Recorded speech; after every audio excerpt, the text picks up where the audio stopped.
While shopping through the Creation Club, we come across a new player home just outside of Whiterun, the Tundra Homestead. This player home features every crafting station and it can house a spouse and two children, all for 300 credits. Is it worth it? Let's find out. In order to get access to this house, talk to the Whiterun steward up in Dragon's Reach. He will sell you a key to the house for 7,500 gold. Wonderful. Here's the key to your new home. This house is located just northeast of the city.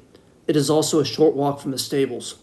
When we arrive, we can explore the exterior of the house.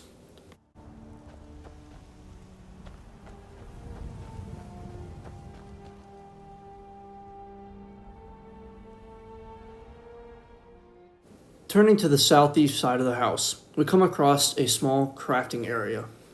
Here we can find a smelter in the southeast. We can also find a chest with some metals in it.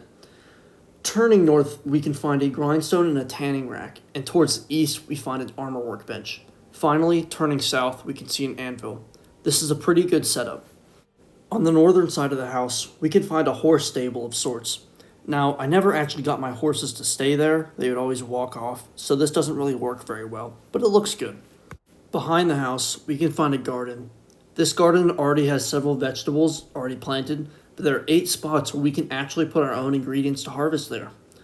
You can put most veggie type ingredients there and they'll grow over time. Over a couple days, you can come back and collect them. This mechanic is very useful if you find that a certain ingredient of yours is rare. So for alchemy, it's a very good thing to have. Circling around to the northeast side of the house, you could find 2 beehives from which you can collect honeycombs and bees every so often.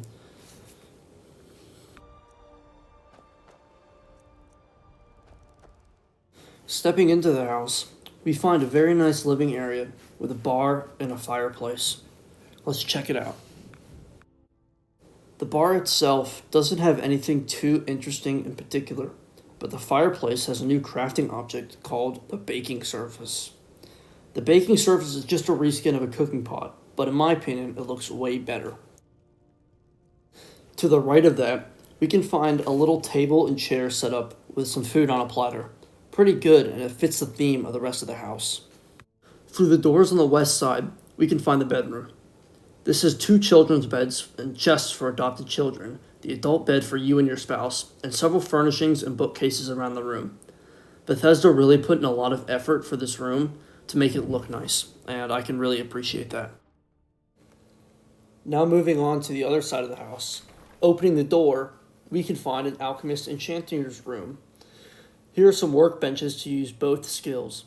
On the right, we can see an arcane enchanter, several soul gems, and some containers. A pretty good setup for any enchanter out there.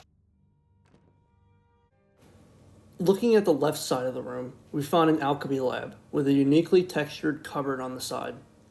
There are also a lot of ingredients here to harvest, and again, this setup is pretty great if you want to make powerful potions. Also in this room, we see the entrance to the cellar. Going in, first we find 2 bookcases and a gate.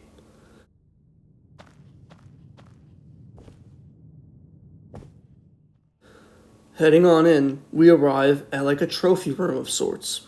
There are armor stands and weapon racks lined up around the perimeter of the room, while display cases are lined up in the middle of the room. There are also some more interesting display options in the back of the room. On the top right shelf in the back of the room, we can find a place to set up different artifacts found in Skyrim. In the middle, we can find a place to display every type of Dragon Priest mask, including the 3 from the Dragonborn DLC. On the left shelf, we can put insects in a jar up there, and a few other artifacts too. Finally, on the front left side of the room, we can find a dragon claw hanger. Here's what it looks like with the golden claw. Overall, I think that the trophy room is really cool, but it lacks a great number of containers in it. There are only 5 to my count, which isn't enough for me to organize my loot the way I want to. However, I still think that there are plenty of unique display options for loot, so it's very cool for hoarders and people who want to keep track of their progress, or just try to collect everything. Still very cool. While concluding this video and analyzing this data, I will be giving a tour of a buildable home because I think that's the alternative house for a player to consider. In my opinion, I think that there are several pros and cons when it comes to this creation. First of all, I think it looks really good. The developers put a lot of attention and time into making it look unique and different. It's also nice to see how this house has all the crafting amenities that you could need and even features some new features too that we haven't seen, such as the garden. However, I feel that there are also better options in Skyrim that you won't have to pay real money for. If you're looking for convenience, buy Breeze Home. It's cheaper in gold and it's right next to all the vendors in the city. If you're looking for practicality, then you should look into building a house by buying an either Morthal, Dawnstar, or Falkreath. These buildable houses offer way more customization, so you can make the home of your dreams. They are spacious after being built and have way more than enough containers, which is one of my complaints about the creation. However, if you're looking for a small cottage feel to a home that we don't often get in Skyrim from other houses, then I think that you'll really enjoy Tundra Homestead. It has that small cottage feel, and you need to want that in order to enjoy this creation, in my opinion, to the fullest. In conclusion, Tundra Homestead just isn't for me.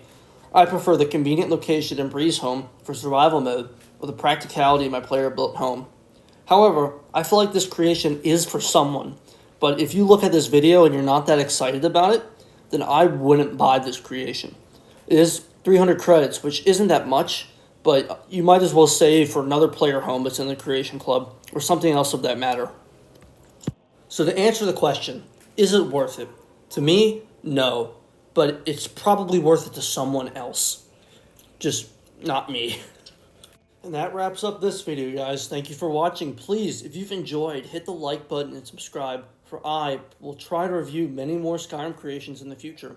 Down below in the comments, please tell me what you thought of this creation when you got it. Or do you think it's worth the 300 credits? Peace out.